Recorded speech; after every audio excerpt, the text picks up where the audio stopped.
In my pursuit for racial equality, there are two things I wanted to talk about today. The first one is a really personal one, and the second one is more about how I envisage working with my team going forwards to pursue racial equality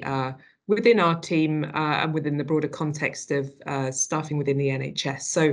the personal one really is a reflection on, I guess, history of my family. So for those that don't know, and many won't do, there's an interesting fact that I put up in one of our staff, all staff meetings, probably about 2 years ago now, which is that my great-grandfather, was Joseph Rowntree. Founder of the Rowntree confectionery business, and also a huge social anthropologist, and created the Joseph Rowntree Foundation, which provides housing in communities and to understand the root cause of social problems. So I guess has been in some ways a huge source of pride for our family and our family history. In terms of how that links through to racial equality, though,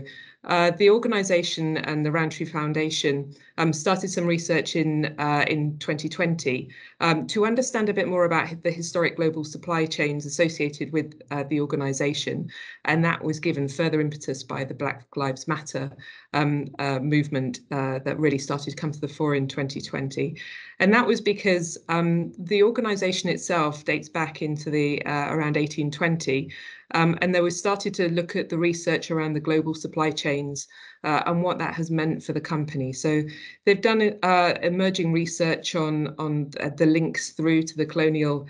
past of that organisation. And I think that has led to a fair amount of soul searching around actually what that means in terms of the legacy of Joseph Rowntree. So while there is a huge amount that has been achieved from a perspective, I guess, within England and Britain around that social housing and understanding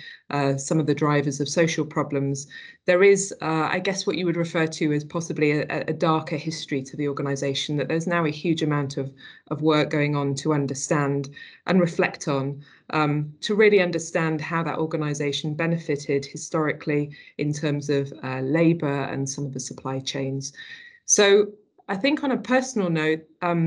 there's a big piece of work to do for me to reflect on that, and also to reinforce some of those messages, I guess, with my wider family, because I guess our historic identity that's linked through to Joseph Rowntree and the foundation and all of the good work that that organisation has done, we do need to think more carefully about actually some of the I guess the wider implications of how that organisation came about and how the funding that's now used for good purpose, some of the histories within that. So personally, there's a commitment, I think, to understand to a greater extent and to reinforce some of the important learning and messages that come out of the research that's currently being done by the Joseph Rowntree Trust.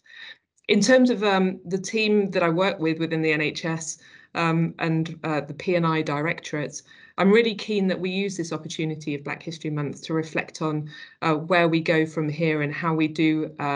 more to address racial inequality. The teams have all been working on their action plans that reflect on the outcome of the BAME staff survey and the work done by the BAME network. I think it's fair to say that the staff within the directorate